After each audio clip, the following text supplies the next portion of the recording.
사실 오늘 본문은 다윗을 향한 하나님의 약속이라고 할 수 있겠지, 그죠? 하나님의 약속입니다. 하나님께서 다윗에게 일방적으로 해주시는 약속입니다. 오해하지 마세요. 다윗이 어떤 것을 했기 때문에 그에 대한 대가로 하나님이 주시는 상이 아닙니다. 다윗의 행동과는 아무런 상관이 없고 다윗의 어떤 것과는 아무런 상관이 없습니다. 우리는 지난 시간에도 말씀드렸지만 다윗이 하나님을 위해서 집을 짓겠다라는 이 기특한 생각으로 인해서 마치 하나님이 보상으로 어떤 상으로 주시는 것 같은 어떤 문맥으로 이해하는 경우가 종종 있는데 전혀 그런 것이 아닙니다. 하나님 오히려 뭐라 그래요? 네가 어떻게 나를 위해서 집을 짓겠다고 하느냐? 너는 나를 위해서 집을 지을 수 있는 사람이 아니다라고 거절하셨어요. 그러면서 오히려 다윗 너와는 상관없이 네가 나한테 어떻게 했기 때문이 아니라 네가 어떤 특별한 존재여서가 아니라 하나님이 일방적으로 다윗에게 약속을 주시는 것이 오늘 본문의 내용입니다. 한마디로 이런 것이요. 내가 너의 왕위, 너의 나라를 영원히 견고하게 해주겠다. 영원히 견고하게 해주겠다. 영원히 견고하게 해주겠다는 말은 무슨 말이에요? 어떤 경우에도 네 나라가 무너지는 일은, 멸망하는 일은 없을 거라는 거예요. 이 다윗을 향한 이 약속이 왜 중요하냐?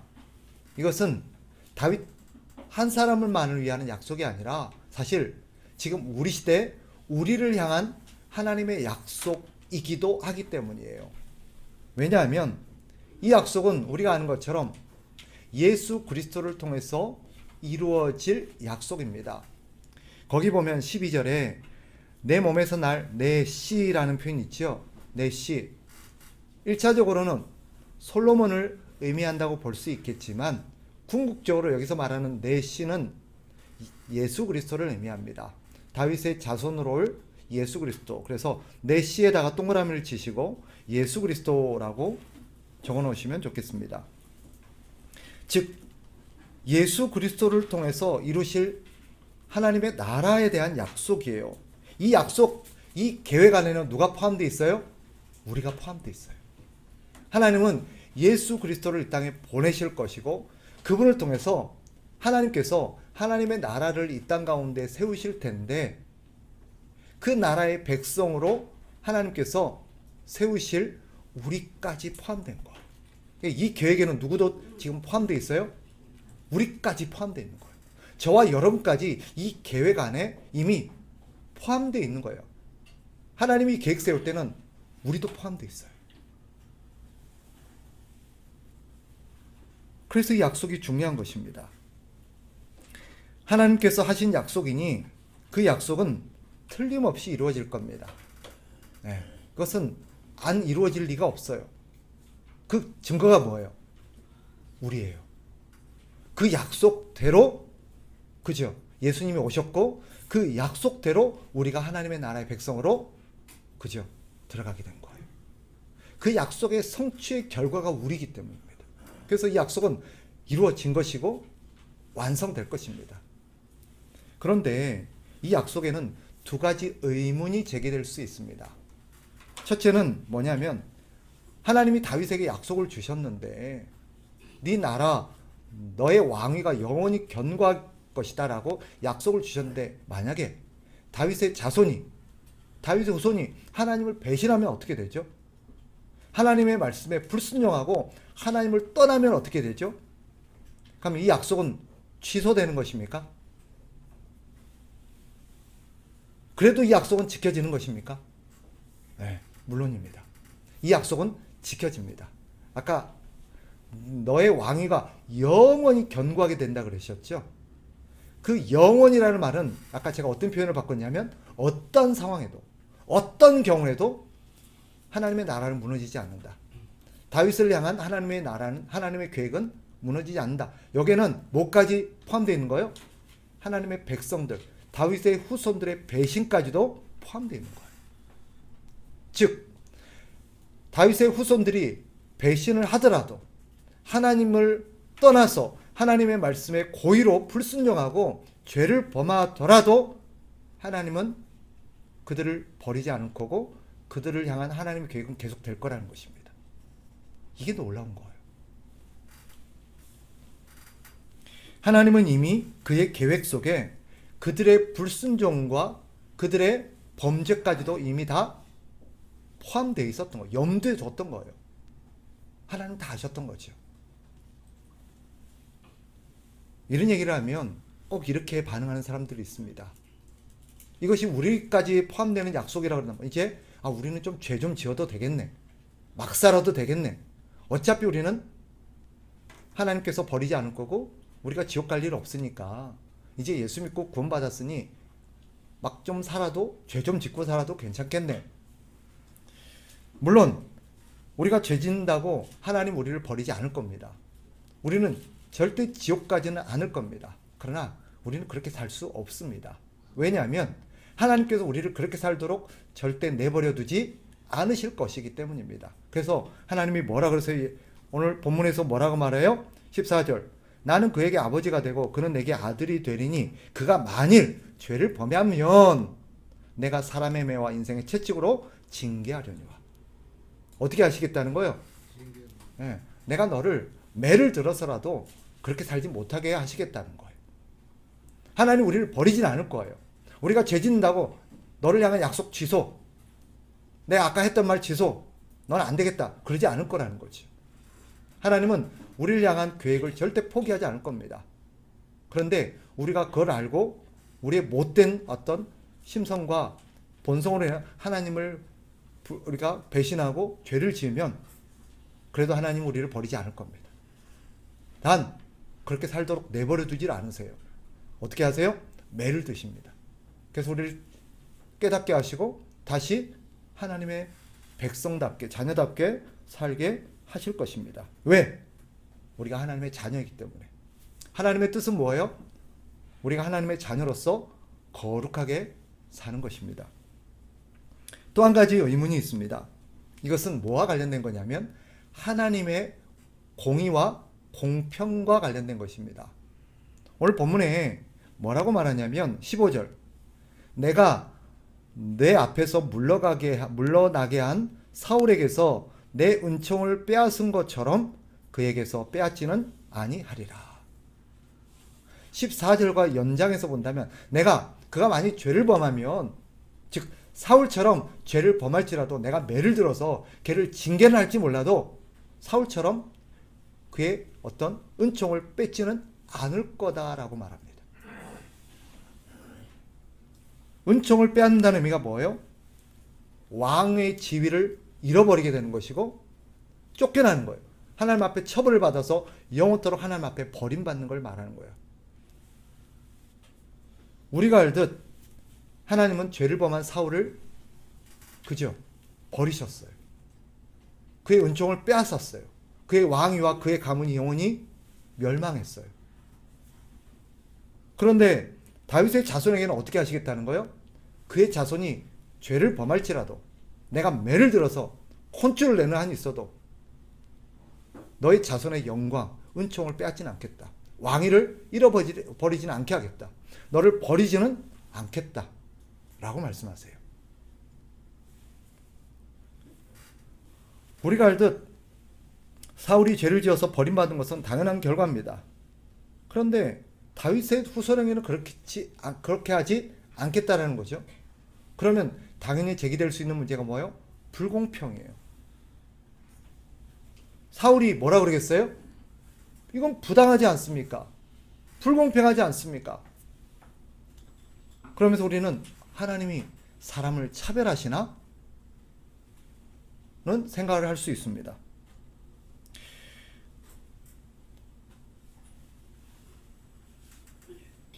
그리고는 이런 생각도 할 수 있겠죠. 하나님이 어떤 사람을 버리고 안 버리고는 그 사람의 어떠함과 그 사람의 자질을 보고 평가하시나? 판단하시나? 사람에 따라 차별하시는가? 그런 생각을 가질 수 있습니다.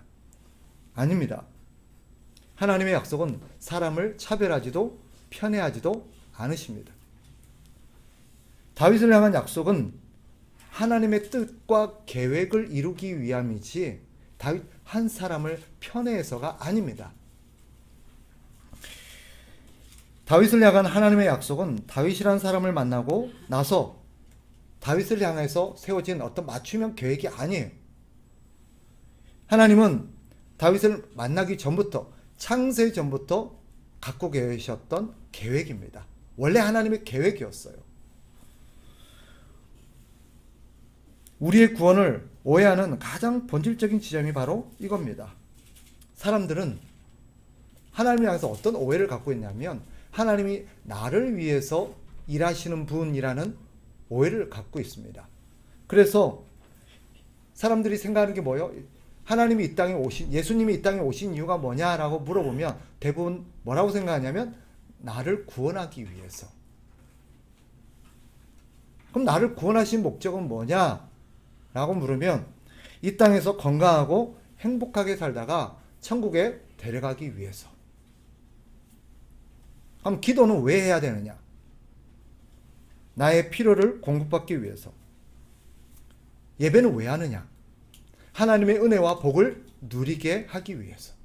이게 보편적인 사람들이 갖고 있는 생각입니다. 전혀 틀린 말은 아닙니다. 그러나 그것이 궁극적인 목적은 아닙니다. 물론 하나님은 예수님을 이 땅에 보내신 것은 우리를 구원하시기 위함 맞습니다. 또 우리를 천국에 데려갈 것도 맞습니다. 이 땅에서 우리가 하나님의 은혜를 누리면서 하나님의 어떤 도움을 받기 위해서 기도하라고 하신 것도 맞고요. 우리가 하나님 앞에 예배를 드릴 때 하나님의 신령한 은혜를 공급받는 것도 사실입니다. 그러나 그것은 과정이지 궁극적인 목적은 아니에요. 하나님의 목적은 무엇입니까? 다윗을 통해서 하나님의 나라를 이루는 거예요. 이것은 다윗 개인의 가문을 번성시키게 주겠다라는 하나님의 다윗 가문을 향한 복이 아닙니다.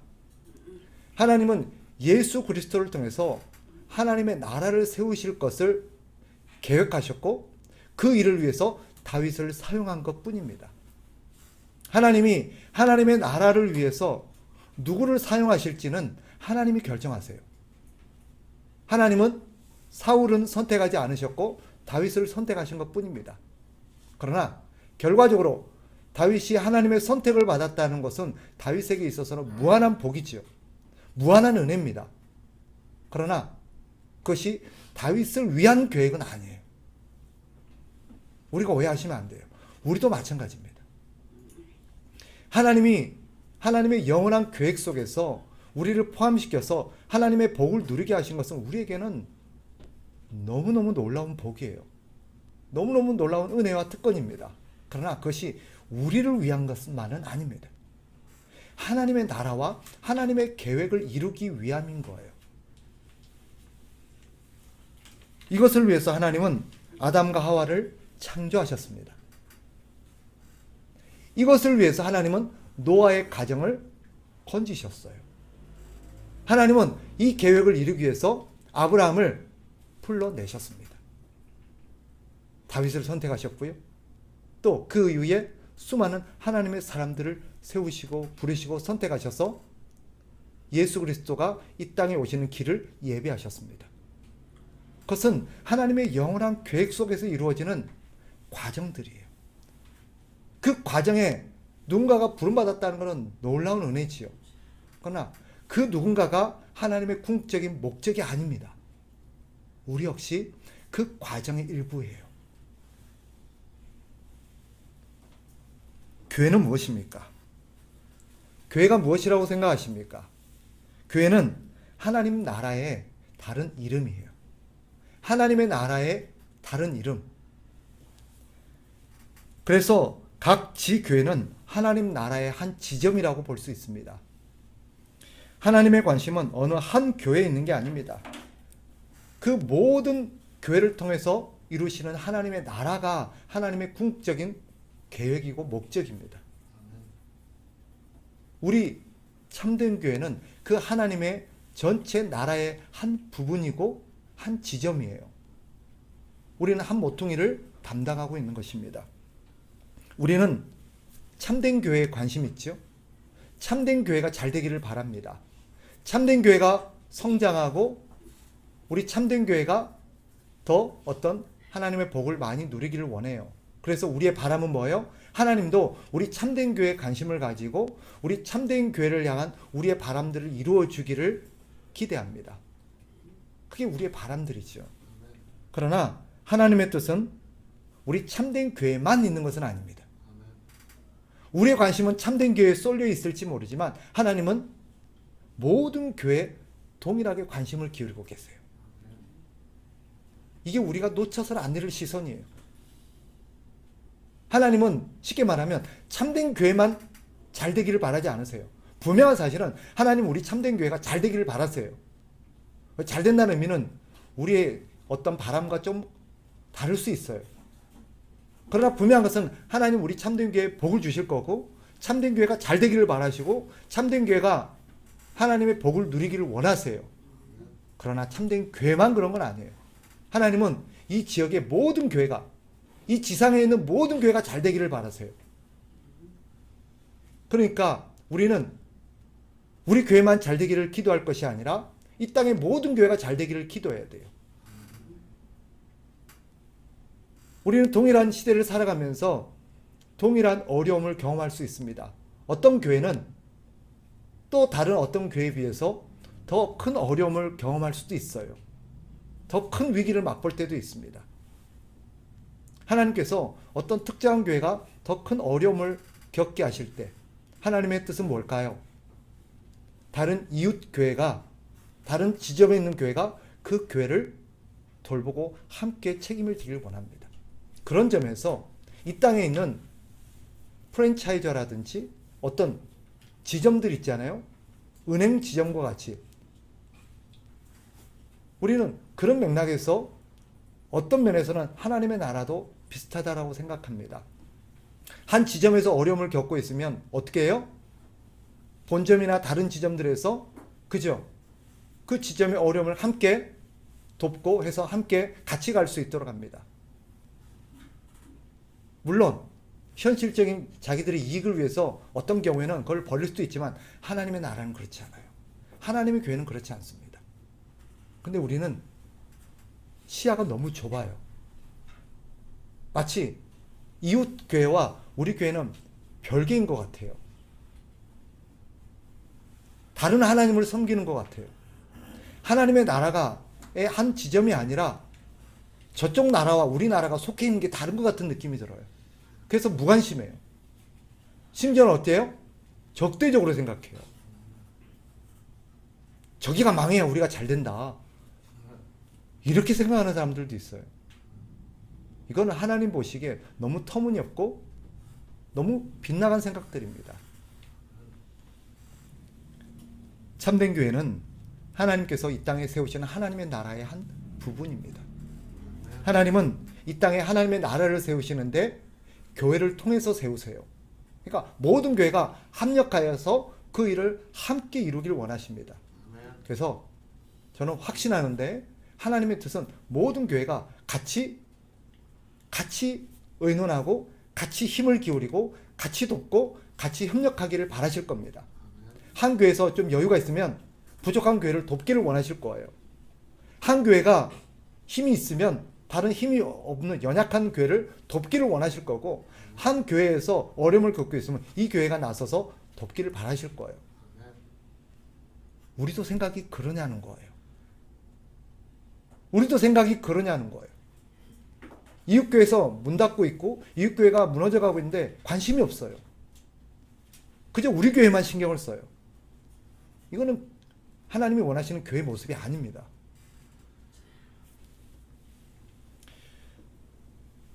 하나님이 말씀하시죠. 14절 나는 그에게 아버지가 되고 그는 내게 아들이 되리니. 하나님은 우리의 아버지가 되어 주신다고 말합니다. 우리를 사랑하시고 함께 하시고 돌보신답니다. 지키시고 우리의 필요를 공급하신다는 의미입니다. 그러나 참된 교회의 성공과 만족을 위해서가 아닙니다. 아들로서 하나님 아버지의 뜻대로 살게 하기 위함입니다. 그것이 하나님의 뜻이에요. 그래서 하나님은 교회가 자신의 욕망을 위해서 어긋난 길로 갈 때 빗나간 태도를 보일 때 어떻게 하십니까? 매를 드세요. 매를 들어서 징계를 하십니다. 이유는 뭐예요? 하나님의 자식이기 때문이에요.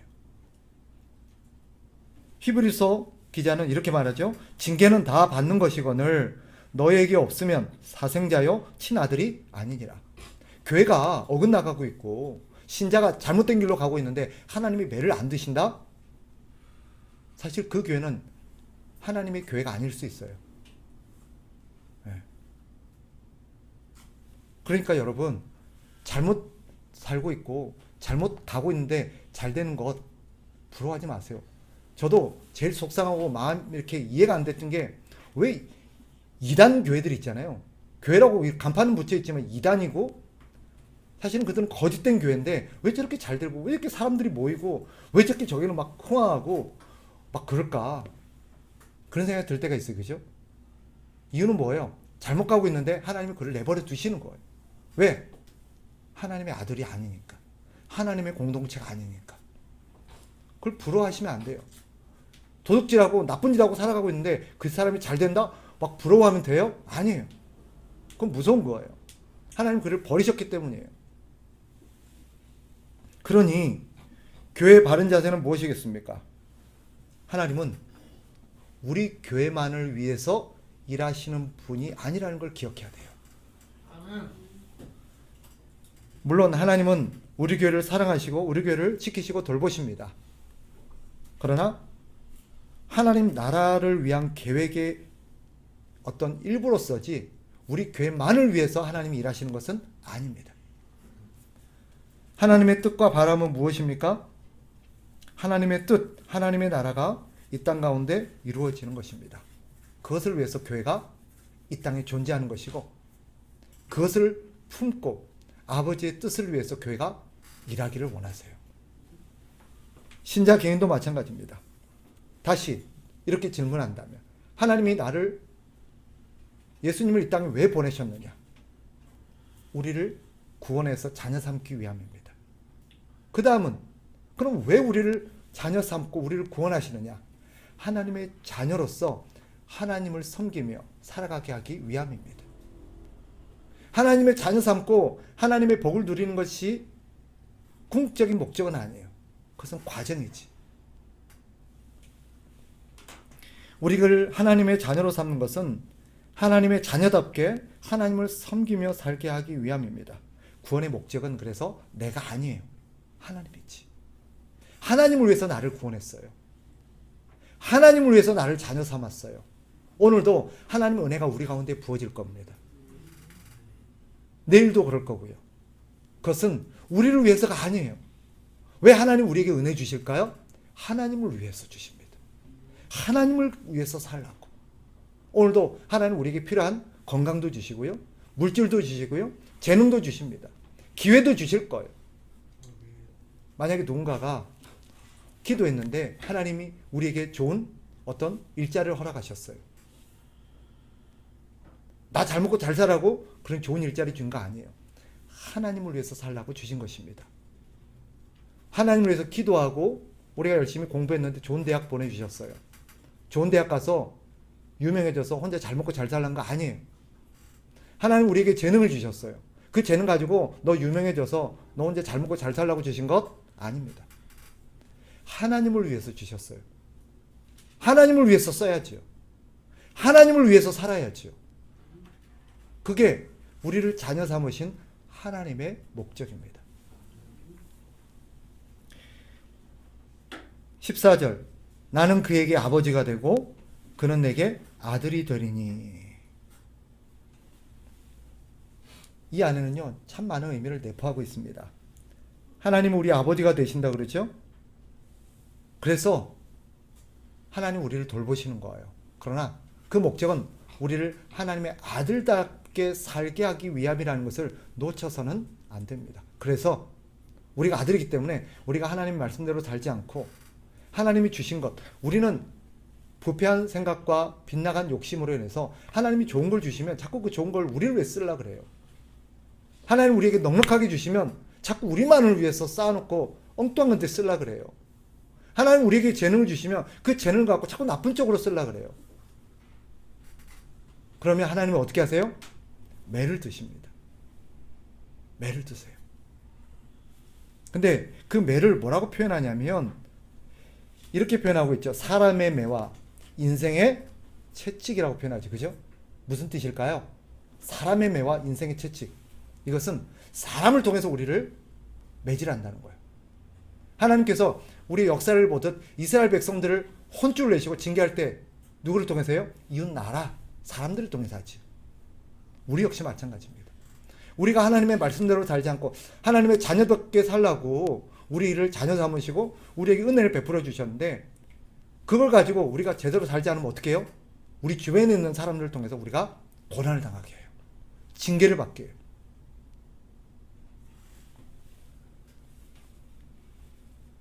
그러니 좀 조심스러운 생각일 수 있습니다. 왜 이렇게 나를 힘들게 하는 사람이 많지? 내 주변에 왜 이렇게 나를 힘들게 하는 사람을 붙여놓으셨지? 저 사람 때문에 내가 정말 죽겠어. 그런 생각이 들면 내가 하나님 자녀답게 살지 못하고 있나? 생각해 보셔야 돼요. 그럴 가능성이 있습니다. 솔직히 좀 많아요. 모든 게 그런 것은 아닙니다. 때때로 하나님께서 우리를 더 연단하시고 더 성숙시키기 위한 방안으로 하실 때도 있지만 우리가 결과적으로 보면 큰 범주에서 보면 거의 대부분 우리가 하나님의 자녀답게 하나님의 기대만큼 살지 못하기 때문에 하나님께서 우리 주변에 그런 사람을 붙여놓은 거예요. 나를 힘들게 하는 사람이 있을 때 우리는 내가 하나님의 자녀답게 살지 못해서 하나님께서 나를 징계하시나? 나를 이렇게 정신 차리게 하시나? 그럴 수도 있습니다. 그럴 확률이 높습니다. 네. 그러니까 그렇게 생각해도 무방합니다. 물론 우리 짧은 속에는 그러지 않을 수도 있는데 저는 오히려 그렇게 생각하는 것이 우리한테 훨씬 유익하다고 생각합니다. 저는. 그래서 저한테 그렇게 상담하는 사람이 있으면 그렇게 생각하는 것이 우리의 훨씬 유익될 겁니다라고 많이 권면합니다. 그래서 만약에 이렇게 생각하십시오. 왜 저 사람이 갑자기 요즘 나를 힘들게 하지? 하나님 나를 정신 차리라 그러나 보다. 맞습니다. 그렇게 생각하십시오. 그게 맞아요. 그러나 감사한 건 뭐예요? 하나님이 우리를 징계는 하실지언정 뭐는 하지 않으세요? 버리지는 않으세요. 이게 참 감사한 거예요. 징계가 뭡니까? 하나님의 자녀답게 살지 못하는 우리를 견고하게 만드시는 하나님의 선물입니다. 우리를 견고하게 하기 위함이에요. 견고하다는 게 무슨 말인지 아세요? 견고하다는 것은 흔들리지 않고 확고하게 하나님을 믿는다는 뜻입니다. 하나님의 자녀답게 산다는 뜻이에요.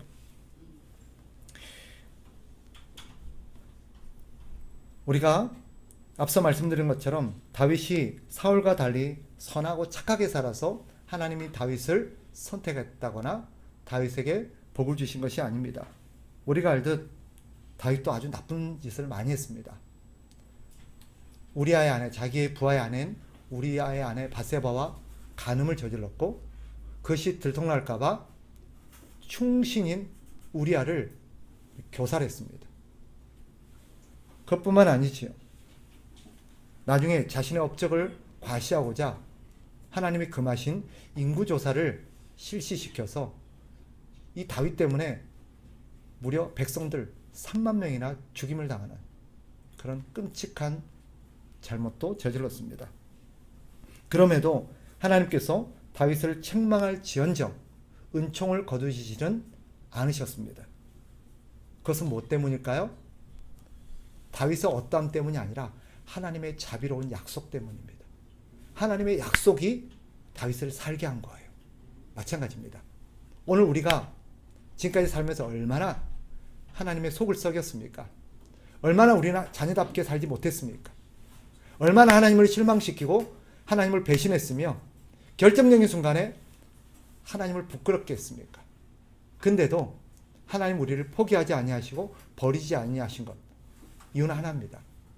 우리가 이뻐서가 아니에요. 하나님의 자비로우신 약속 때문입니다. 그 약속이 나를 살게 한 것입니다. 그 약속이 오늘까지 나를 붙들고 계시는 것입니다. 하나님의 자녀가 되는 것은 큰 복입니다. 하나님의 자녀이기 때문에 우리는 하나님의 영생을 덧입고 살고요. 하나님의 돌봄을 받고 하나님의 지키심과 인도하심과 보호하심을 누리며 삽니다. 하나님의 자녀가 아니었다면 우리는 벌써 사울처럼 버림받았을 것입니다. 우리가 하나님의 자녀가 되었다는 것은 무한한 복이고 무한한 기쁨입니다. 이것을 우리는 잊어서는 안 됩니다. 그리고 하나님의 신실하신 은혜와 자비가 오늘도 우리를 붙들고 있습니다. 하나님은 오늘도 우리가 범죄하고 하나님을 배신할 때 하나님의 그 약속을 상기하면서 우리를 향한 사랑의 끈을 놓지 않으십니다. 하나님은 매일매일 그 약속을 생각하십니다. 그리고 그 약속 때문에 우리를 향해서 붙잡은 손을 절대 놓지 않으십니다. 그것은 하나님의 신실하심 때문입니다. 그러니 오늘도 우리 아침에 눈을 떠서 제일 먼저 하나님 앞에 고백해야 될 것은 뭐예요? 그 하나님의 신실하신 사랑에 감사드립니다. 그 하나님의 신실하신 사랑이 없었다면 우리는 오늘 아침 눈을 뜨지 못했을 것입니다. 그러니 이런 사실을 깨달은 신자라면 어떤 태도로 살아가는 게 마땅하겠습니까? 매일매일 아침에 눈 뜰 때마다 감사하십시오. 하나님의 신실한 사랑에 감사하십시오. 그리고 하나님 오늘도 왜 나에게 은혜를 베푸사 살게 하시는지를 생각하십시오. 우리가 누구예요? 하나님의 자녀입니다. 하나님의 자녀는 하나님의 자녀답게 사는 것이 하나님의 뜻입니다. 그것을 위해서 오늘도 우리에게 은혜가 공급됩니다. 필요가 공급됩니다. 그 은혜를 받아서 그 사랑을 덧입고 우리는 오늘도 하나님의 자녀답게 살아야 합니다. 그것이 우리를 향하신 하나님의 뜻입니다. 여러분이 있는 곳에서 여러분이 하시는 일을 통해서 여러분이 만나는 사람들에게 하나님의 자녀됨을 나타내시고 하나님의 자녀가 어떤 존재인지를 보여주십시오. 그리고 그들도 하나님께서 궁극적으로 이루시고자 하는 하나님의 계획이 뭐예요? 하나님의 나라잖아요. 하나님의 뜻이잖아요. 그 하나님 온 세계가 하나님의 나라가 되고 모든 사람들이 하나님을 섬기며 하나님을 예배하도록 하는 것이 하나님의 궁극적인 뜻입니다. 그러니 우리는 하나님의 자녀답게 그들이 하나님을 알고 하나님을 섬기며 하나님을 예배하는 자로 살아가도록 만드는 것이 우리의 본분입니다. 여러분이 만나는 사람, 여러분과 함께 일하는 사람, 여러분에게 허락되어진 모든 사람들이 하나님을 알게 하십시오. 하나님을 예배하게 하십시오. 하나님을 섬기며 살게 하십시오. 그것이 자녀로 살아가는 우리의 사명인 줄 믿습니다. 기도합시다.